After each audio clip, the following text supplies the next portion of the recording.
Intención de compararme con nada, digamos, ni de comparar situaciones, sino fundamentalmente tomando enseñanzas de momentos difíciles, porque estamos viviendo un momento difícil, ya hemos endurecido un poco el cuero frente a la situación, o sea, ya personalmente pasé por un momento más crítico, digamos, ya estoy curado. Pero quiero hacer una anécdota, por la enseñanza que la anécdota deja. Porque ayer tuvimos una reunión con algunos compañeros de la conducción del Frente y les hice esta anécdota. Un día me llamó Rodolfo Nin, que en ese momento era vicepresidente de la República, me dijo, mirá que uno de los edecanes de la Armada tiene un amigo que quiere hablar contigo, de la Marina. Entonces me reuní con él. Le dije, sí, yo no tengo problema, nos reunimos. Y entonces me empezó a contar la historia de aquel hombre que estaba escondido en un apartamento en la Ciudad Vieja y sobre él y sobre las personas que estaban con él, la Armada había recibido información por algunos traidores que le dijeron que ahí, a la Armada, le dijeron que en ese lugar estaba Raúl Sendic escondido.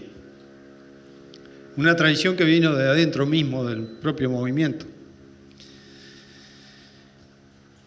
Y él me dijo, yo participé de ese operativo, nos mandaron a rodear el lugar y sabíamos que en ese pasillo, al final, en ese apartamento estaba Sendic con otros más.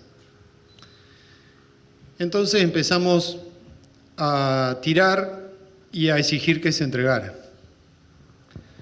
Desde adentro del apartamento nos empezaron a disparar, nosotros respondimos. Hubo un fuerte intercambio de disparos y en un momento seguíamos exigiendo que se entregaran y en un momento pidieron un alto al fuego porque se iban a entregar. Y salieron 2 personas. Todo este cuento me lo estaba haciendo este oficial de la Armada, que ya veterano, ¿no? Vinieron esas 2 personas, hicimos el alto al fuego, vimos que venía un hombre y una mujer y se entregaron, como si no hubiera más nadie. Y nosotros nos dimos cuenta que ninguno de esos 2 era Sendic. Y entonces sabíamos que Sendic seguía adentro de ese apartamento. Entonces le empezamos a exigir que se entregara. Y seguimos con él, con los tiros. Tiros para allá y tiros para acá. En el pasillo ya no se veía nada, era todo una humareda. Impresionante. Era en las horas de la madrugada. En un momento sentimos que gritó, soy Rufo y no me entrego, y salió por el pasillo con 2 armas, una pistola y un revólver, en cada mano disparándonos y viniendo hacia nosotros. Venía hacia nosotros disparándonos. Y nosotros teníamos orden de matar, y le tiramos para matarlo. Siguió caminando, herido ya, viene caminando hasta la vereda y en la vereda cae contra el muro, contra la pared. Y pensamos que estaba muerto. Cuando nos acercamos, que le sacamos las armas y tenía una herida muy grande en la cara y en la cabeza y otras heridas más en el cuerpo, nos dimos cuenta que no estaba muerto. En eso cayó y pedimos una ambulancia, cae Campos Hermida. Campos Hermida dijo que había que rematarlo ahí mismo, no le permitimos rematarlo porque era un prisionero de la Armada no permitió que lo mataran en ese momento, Campos Hermida no era de la Armada, entonces la Armada reivindicó el prisionero, lo subieron a la ambulancia y se lo llevaron. Él tenía un revólver y una pistola, dijo, y este revólver lo puso arriba de la mesa, es el que él tenía y considero que lo tenés que guardar vos. es tuyo, porque fue el revólver con el que tu padre nos enfrentó y este revólver te pertenece. La pistola la tiene uno de los compañeros, de mis compañeros de aquel momento, y sé que no te la va a regalar porque para él es un gran trofeo de guerra y no tiene ningún interés en cedérselo a nadie. Pero yo considero que este revólver te pertenece. Entonces, cuando estamos viviendo momentos difíciles que no tienen ni comparación con esa situación, ¿no? Esa situación era una situación extrema. El viejo, cuando sale caminando por el pasillo, sale caminando hacia la muerte, no sale caminando hacia la vida, sale caminando hacia la muerte. Él sabía que no tenía ninguna posibilidad. Tuvo un hilito, quedó aferrado a ese pequeño hilito de posibilidad, porque incluso ya tirado en el piso, hasta podía haber venido Campo de Hermida, haberle pegado un tiro en la cabeza y lo hubiera liquidado ahí mismo. Se convirtió después en un símbolo para todos de la resistencia contra la dictadura, de la lucha revolucionaria, de la firmeza para enfrentar al enemigo, mientras otros dialogaban, mientras otros acordaban adentro de los cuarteles, mientras todo eso estaba pasando y otros traicionaban directamente, él tomó ese camino. Porque hay un momento donde uno dice, ya está, basta. Hay un momento donde siempre hay que saber cuándo decir basta y cuando uno tiene que decidir decididamente enfrentar la situación y salir adelante, aunque parezca que está acorralado y aunque parezca que nos ganaron y que nos vencieron. Y tiene relación con lo que contaba Susana, porque cuando recién afuera un compañero me hablaba de la marcha cañera y de cómo llegó a Paso de la Arena y cómo la marcha cañera acampó justamente donde Artigas arranca con el éxodo del pueblo oriental. Y en ese éxodo, la gran mayoría eran negros y indios, porque el ejército más fiel a Artigas fue el de los negros y de los indios.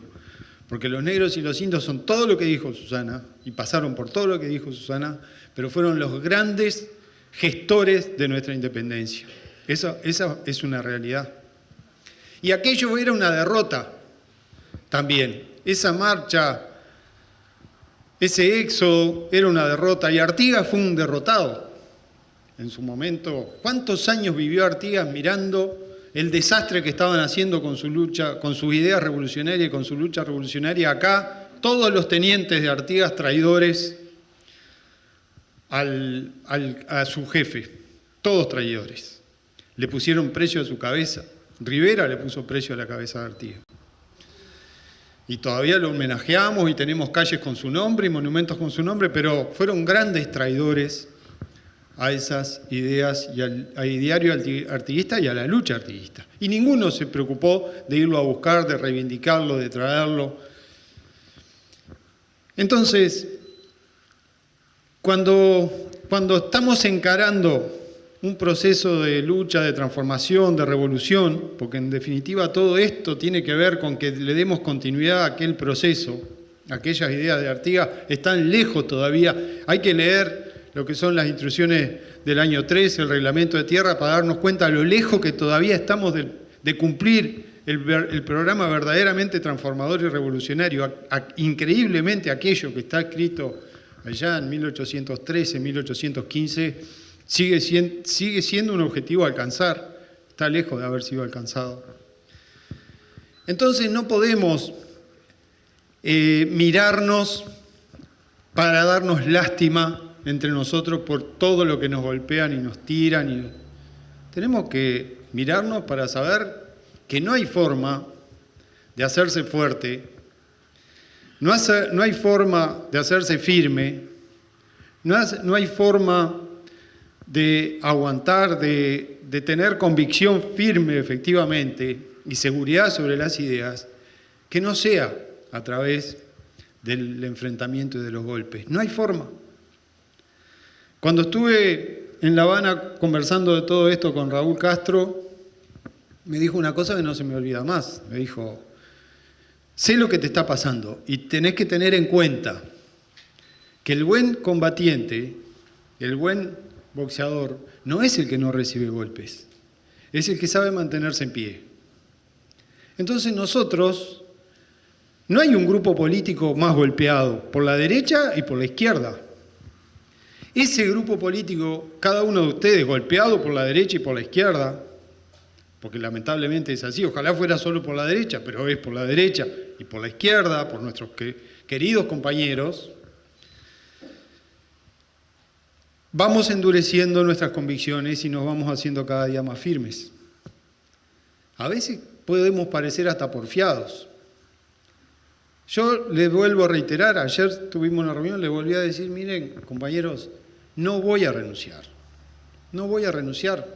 No me pidan ni que renuncie ni que acompañe ninguna moción. Ustedes fueron los que generaron esta situación, ustedes plantearon un plenario, ustedes nos metieron en este brete, que ahora no se sabe bien cómo van a salir, porque todavía no saben si van a alcanzar o no van a alcanzar los votos. Entonces, ya estamos en la situación de preocupación, donde ya no se sabe cómo va a salir el Frente Amplio del plenario, si van a alcanzar o no van a alcanzar los votos, y capaz que no alcanzan los votos y el Frente Amplio no sale con una resolución. Bueno, no fuimos nosotros los responsables de esta situación y cada uno tiene que asumir las responsabilidades. Porque vaya si hay problemas en el Uruguay, hoy estaba hablando de las encuestas, por ejemplo, y las encuestas lo que están marcando es que el problema más importante que los uruguayos perciben es el de la seguridad. El segundo problema que los uruguayos perciben tienen todos que ver con la economía, tienen que ver con el trabajo, tienen que ver con los impuestos, tienen que ver con la capacidad de compra del salario. Mucho más abajo está la preocupación sobre la educación, después viene la vivienda y allá por el octavo, noveno lugar está la corrupción de los políticos, la supuesta corrupción de los políticos. Y en el Uruguay hay corrupción, es cierto, pero acerquémonos a la gente para saber cuáles son los problemas que la gente percibe como los más importantes y cuáles son efectivamente los problemas más importantes de la gente. Y estamos dispuestos a dar la batalla a favor de la ética y en contra de la corrupción, de la verdadera corrupción que hay en el Uruguay, millonaria. Porque si un intendente se compra millones de litros de combustible de sus propias estaciones de servicio, es millonaria la estafa. Si un dirigente del Partido Colorado en Maldonado se quedó con los depósitos y los ahorros de decenas y cientos de personas que le habían puesto plata en el cambio, más de 10 millones de dólares, es una estafa millonaria. Y lo teníamos sentado en el Parlamento y nadie dice nada. Si un senador de la República y más 3 intendentes se hacen pasar por colonos del Instituto Nacional de Colonización por más de 20 años, usufructuando un campo que debería ser para los que no tienen plata, para los que no tienen tierra, para los que quieren trabajar, no para un senador que está sentado ahí cobrando un sueldo de los más altos que se pagan en el país, que ni sabe, que ni va al campo, lo dirige por teléfono. Pero sin embargo, la diferencia de renta de estos años entre lo que debía haber pagado el alquiler de un campo común y corriente y lo que pagó de colonización le dejó una ganancia de más de 8 millones de dólares de ahorro de la renta. 8 millones de dólares. Entonces, hay verdaderamente situaciones de corrupción en el Uruguay. Lo que nadie renuncia a un cargo, lo que todo el mundo se atornilla, lo que el Frente Amplio no denuncia. El Frente Amplio mira para adentro y nos cascamos en enfrentarnos entre nosotros y a pocos meses de las elecciones desempolvamos de una caja 17 informes del Tribunal de Conducta Política. Es una cosa que parece, si la cuentan en cualquier país de América Latina, nadie lo cree. Nadie cree que una fuerza política que quiere ganar el gobierno, a pocos meses de las elecciones, desempolva de una caja 17 informes de un Tribunal de Conducta Política interno y los hace públicos sobre algunos que incluso están muertos. Y pone a toda la fuerza política a discutir sobre eso a lo largo y ancho del país. Es verdaderamente un absurdo, porque verdaderamente lo que la gente está esperando en este momento, cuando viene la campaña electoral, es que el Frente Amplio salga a decir qué cosas hizo y qué cosas tiene para hacer. No hay forma de ganar las elecciones sin generar esperanza.